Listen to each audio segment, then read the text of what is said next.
In the dusty streets of Tombstone, Arizona on October 26, 1881, the tension that had been simmering for months reached a boiling point.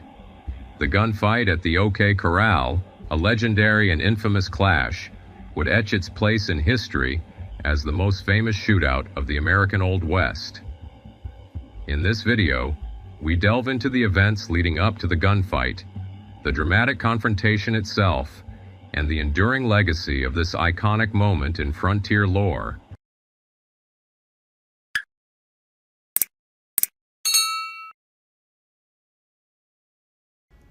The gunfight at the OK Corral was one of the most famous shootouts in the American West. A 30-second gunfight between lawmen led by Virgil Earp and members of the Clanton Gang, who are better known as the Cowboys, occurred around 3 p.m. Wednesday, October 26, 1881 in Tombstone, Arizona Territory, United States. Tombstone, located in the Arizona Territory about 30 miles from the Mexican border, was founded in March 1879 after silver was discovered in the area. Like many of the mining boom towns that dot the American border, Tombstone has experienced rapid development. Originally settled by only 100 individuals, within 2 years, by the end of 1881, the population had skyrocketed to about 7,000. It turned into the largest boomtown in the American Southwest, attracting people from a variety of backgrounds, including Chinese, Mexicans, women, and children. However, the town's burgeoning prosperity also attracted horse rustlers and bandits from the surrounding countryside, resulting in frequent shootings. Livestock theft and cross-border alcohol smuggling were rampant in the 1880s. The Mexican government levied heavy export taxes on these items, and smugglers made a large profit by stealing them in Mexico and selling them in Tombstone. On December 1, 1879, 3 notable figures, James, Virgil, and Wyatt Earp, arrived at Tombstone, when the town consists of tents for lodging, a number of taverns and other buildings, and prospering mining sites. Virgil had been hired as Deputy U.S. Marshal for Eastern Pima County, with his office in Tombstone, just days before his arrival. In June 1881, he was also appointed Marshal of the town of Tombstone. Although unpopular with the townspeople, the Earp brothers tended to protect the interests of the town's business owners and residents. However, a fascinating incident occurred when Wyatt intervened to rescue outlaw Curly Bill Brocious from execution after he accidentally killed Tombstone Sheriff Fred White. Meanwhile, Cochise County Sheriff Johnny Behan was generally sympathetic to the interests of the rural ranchers and members of the Cowboys, of which Brocious was also included. In the summer of July 1880, Captain Joseph H. Hurst, commander of Company A of the U.S. 12th Infantry Division and stationed at Fort Bennett, asked U.S. Deputy Marshal Virgil Earp to help him track down the Cowboys who had stolen 6 U.S. Army mules from Camp Rucker. Virgil Earp, along with Wyatt and Morgan Earp and Wells Fargo agent Marshall Williams, formed a team to track down the culprit. The posse found the stolen mules on McLaury's ranch on Baba Comari Creek, located northwest of Tombstone, as well as the branding iron used to change the U.S. brand to D8. To avoid violence, one of the Cowboys named Frank Patterson promised to return the mules, and the team agreed to wait.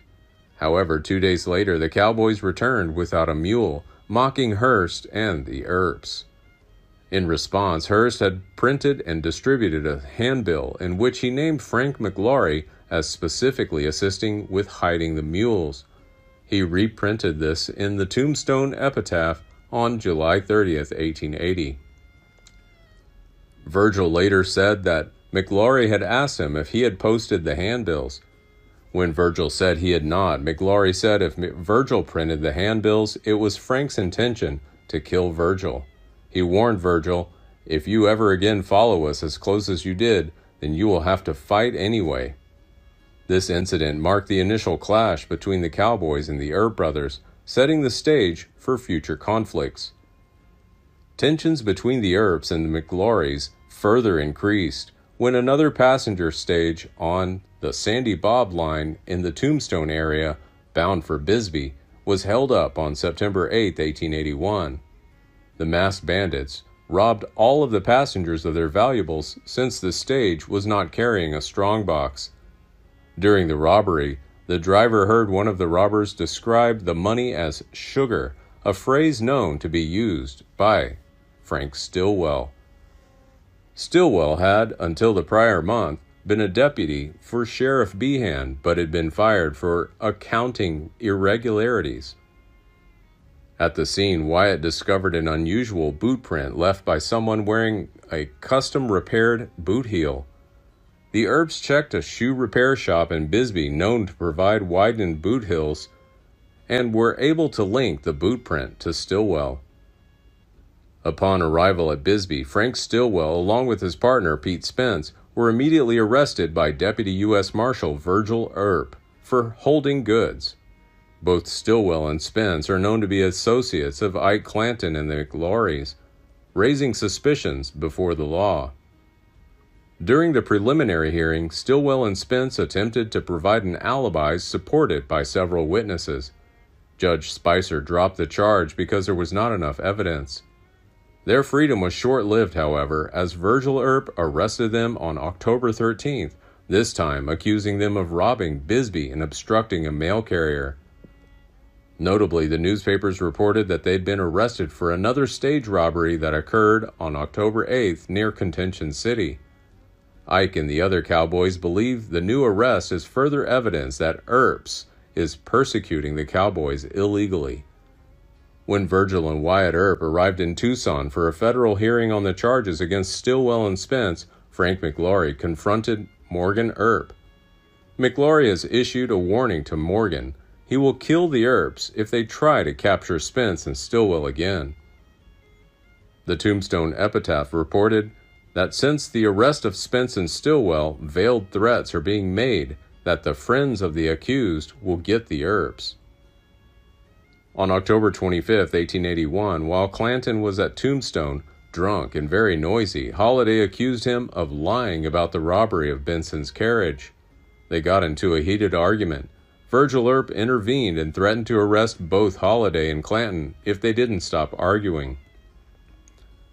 After Holliday's confrontation with Ike Clanton, Wyatt Earp took Holliday back to his room at Camilla Sidney Buck Fly's lodging house. Meanwhile, Virgil Earp played a poker game with Ike Clanton, Tom McGlory, Cochise County Sheriff Johnny Behan, and an unnamed fifth man in the back room of the Occidental Saloon until morning. At around dawn on October 26, the card game ended and Behan and Virgil Earp went home to bed. Clanton later testified that he observed Virgil putting the pistol in his pants as the match ended. Unable to rent a room, McGlory and Clanton had nowhere to go. Shortly after 8 a.m., bar worker Boyle spoke to Ike Clanton in front of the telegraph office. Clanton had been drinking all night, and Boyle encouraged him to get some sleep, but Ike insisted he wouldn't go to bed. Boyle later testified that he noticed Ike was armed. By noon that day, Ike was still drinking and expressed his intention to find Holliday or Earp. Around 1 p.m., Clanton faced an unexpected encounter when Virgil and Morgan Earp ambushed him on 4th Street. Virgil pistol-whipped him from behind, disarming him. Earps brought Ike before Justice of the Peace A.O. Wallace for violating the ordinance. Wyatt waited with Clanton while Virgil searched for Justice Wallace so that the trial could be held. While Wyatt waited for Virgil to return with Justice Wallace, witnesses overheard Wyatt tell Clanton, "You cattle-thieving son of a bitch, and you know that I know you are a cattle-thieving son of a bitch. You've threatened my life enough, and you've got to fight." Ike Clanton was heard to reply, "Fight is my racket, and all I want is 4 feet of ground." After the incident, Ike reported in his testimony that Wyatt Earp directed curses at him. Additionally, Ike vehemently denied making any threats against the Earp brothers. As a result of the trial, Judge Wallace fined Ike $25 or $760 in 2022 dollars. Ike then paid the fine, and Virgil told Ike he could retrieve his confiscated rifle and revolver at the Grand Hotel, a popular gathering spot for the Cowboys during their time in town. Outside the courthouse, as Tombstone Deputy Marshal, Wyatt Earp is bumping into Tom McLaury, a 28-year-old newcomer to the town. By city ordinance, Tom is required to deposit his pistol when entering the city. When Wyatt asked, "Are you healed or not?" McLaury said he was unarmed. Wyatt testified that he clearly observed a revolver located on Tom's right hip. As an unpaid deputy marshal for Virgil, Wyatt habitually carried a pistol in his waistband or in a coat pocket lined with leather to make drawing it easier. Witnesses later recounted that Wyatt quickly pulled his revolver from his coat pocket and, without hesitation, whipped Tom McLaury with it twice, leaving him lying on his stomach and bleeding out on the street. At about 1:30 p.m., Ike's 19-year-old brother Billy Clanton and Tom's brother Frank McLaury arrived in town. Alerted by their neighbor Ed Frink of the trouble caused by Ike the night before, they rode into town to aid their brothers. The moment they arrived, Billy and Frank learned of their brother's recent confrontation with the Earps, which became the main topic of discussion in town. Enraged, Frank announced his intention not to drink, and without delay both brothers left the saloon to find Tom. According to city regulations, both Frank and Billy should have surrendered their weapons at the Grand Hotel. Instead, they remained fully armed. Wyatt said that he saw Billy Clanton and Frank McLaury in Spangenberger's gun and hardware store on 4th Street, filling their gun belts with cartridges. Ike testified afterward that Tom was not there and that he had tried to buy a new revolver, but the owner saw Ike's bandaged head and refused to sell him one. Ike apparently had not heard Virgil tell him that his confiscated weapons were at the Grand Hotel around the corner from Spangenberger's shop. When Virgil Earp learned that Wyatt was talking to the Cowboys at Spangenberg's gun shop, he went there himself. Virgil went around the corner on Allen Street to the Wells Fargo office, where he picked up a 10-gauge or 12-gauge short double-barreled shotgun. It was an unusually cold and windy day in Tombstone, and Virgil was wearing a long overcoat.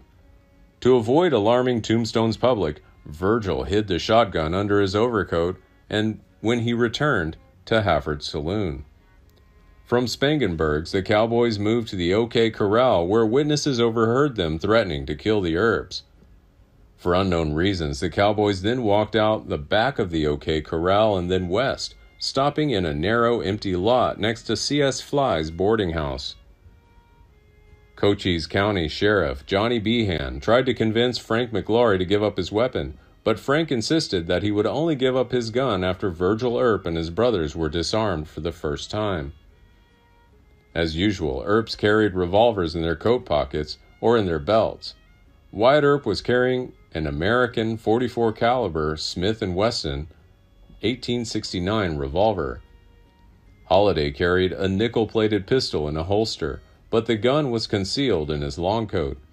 Earps and Holiday head west, down south of Fremont Street through the back entrance of the OK Corral. Virgil later testified that Behan had told them, "For God's sake, don't go down there or they'll murder you." One witness, washerman Peter H. Falahy, later testified that Virgil Earp told Behan, "Those men have made their threats, and I will not arrest them, but I will kill them on sight." Wyatt testified that he saw Frank McLaury, Tom McLaury, and Billy Clanton standing in a row against the east side of the building on the opposite side of the vacant space west of Fly's photograph gallery. Ike Clanton and Billy Claiborne and a man I don't know were standing in the vacant space about halfway between the photograph gallery and the next building west. Wyatt Earp drew a sketch in 1924 and another with John Flood on September 15, 1926, that depicted Billy Clanton in the middle of the lot, close to the Harwood house. Tom and Frank McLaury stood deeper in the lot. Frank was in the center between the two buildings, holding the reins of his horse. Tom was closer to C.S. Fly's boarding house. According to Wyatt's sketches, Morgan was on the right of the lawmen, close to the Harwood house, opposite Billy Clanton, near the Harwood house and close to Fremont Street. Virgil was deeper in the lot, opposite Frank and Ike Clanton. Wyatt was to Virgil's left, opposite Tom. Doc Holliday hung back a step or two on Fremont Street. Neither of Wyatt's sketches included Ike Clanton or Billy Claiborne, who ran from the fight. When Virgil saw the cowboys, he testified, he immediately commanded the cowboys to throw up your hands, I want your guns. Wyatt said Virgil told the cowboys, throw up your hands, I have come to disarm you. Virgil and Wyatt both testified that they saw Frank McLaury and Billy Clanton draw and cock their single-action 6-shot revolvers. Virgil shouted, hold, I don't mean that. Jeff Morey, who served as a historical consultant on the movie Tombstone, compared eyewitness testimony and came to the conclusion that Earps described the situation correctly. Wyatt testified, Billy Clanton leveled his pistol at me, but I did not aim at him. I knew that Frank McLaury had the reputation of being a good shot and a dangerous man, and I aimed at Frank McLaury. He said he shot Frank McLaury after both he and Billy Clanton went for their revolvers. The first 2 shots were fired at Billy Clanton and myself, he shooting at me and I shooting at Frank McLaury. Morey agreed that Billy Clanton and Wyatt Earp fired first. Clanton missed, but Earp shot Frank McLaury in the stomach. After fatally shooting Tom, Holliday tossed aside the empty shotgun, pulled out his nickel-plated revolver and continued shooting at Frank McLaury and Billy Clanton. However, when the gunfight broke out, Clanton ran up and grabbed Wyatt, saying he was unarmed and didn't want to fight. To this outcry, Wyatt said he responded, go to fighting or get away. Clanton ran through the front door of Fly's Inn and escaped unharmed. Like Ike, Billy Claiborne is unarmed. He and Cowboy Wes Fuller, who was in the back of the lot, also fled the fight as soon as the shooting began. According to the Tombstone epitaph, Wyatt Earp got up and fired repeatedly but failed to hit. Morgan Earp fired almost immediately, as Billy Clanton drew his gun right-handed. Morgan's shot hit Billy in the right wrist, disabling his hand. Forced to shift a revolver to his left hand, Clanton continued shooting until he emptied the gun. Virgil and Wyatt were now firing. Morgan Earp tripped and fell over a newly buried water line and fired from the ground.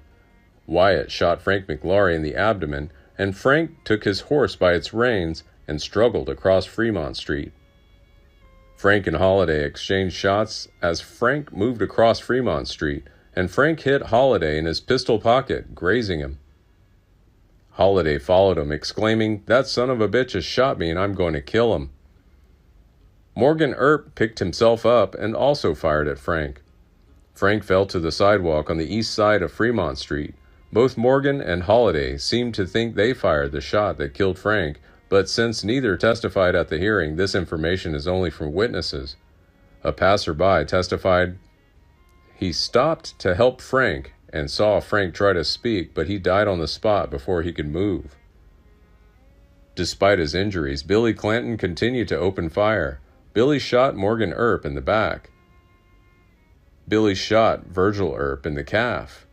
Billy Clanton was then shot in the wrist, chest, stomach, and fell near his original location in the corner of the Harwood house in the lot between the house and Fly's lodging house. Moments later, Tom McLaury was carried from the corner of Fremont Street, where he died speechless. Passers-by carried Billy Clanton to the Harwood house. Billy was in great pain and asked for a doctor and some morphine. He told people nearby, "They've murdered me. I've been murdered. Chase the crowd away and from the door and give me air." Billy gasped, and another heard him say, "Go away and let me die." Then he passed away. The 30-second gunfight left Billy Clanton, Frank McLaury, and Tom McLaury dead. Virgil Earp and Morgan are injured. Sheriff John Behan arrested Virgil, Wyatt, and Morgan Earp, as well as Doc Holliday, for the murders of Billy Clanton and Tom and Frank McLaury. However, Judge Wells Spicer, who was involved with Earps, decided that the defendants were justified for their actions. The town is divided, with many supporting the Clantons and others supporting the Earps. The funeral that followed was the largest in Tombstone's history, with more than 300 people following the hearse and 2,000 watching from the city's sidewalks. 3 cowboys are buried at Boot Hill Cemetery. Over the next few months, while Earps struggled for control of Tombstone, Virgil Earp was wounded by an assassination attempt, and Morgan Earp was killed while he was playing billiards on March 18, 1882. Witnesses assert that Frank Stillwell was seen running from the crime scene, and 3 days later Stillwell was found dead. A Mexican also involved in the case was found murdered in a log camp. It is believed that Wyatt Earp was responsible for killing both men. Please like and share if you find the video content interesting and useful. Don't forget to subscribe to the channel and comment below so as not to miss the upcoming interesting videos. Thanks for watching.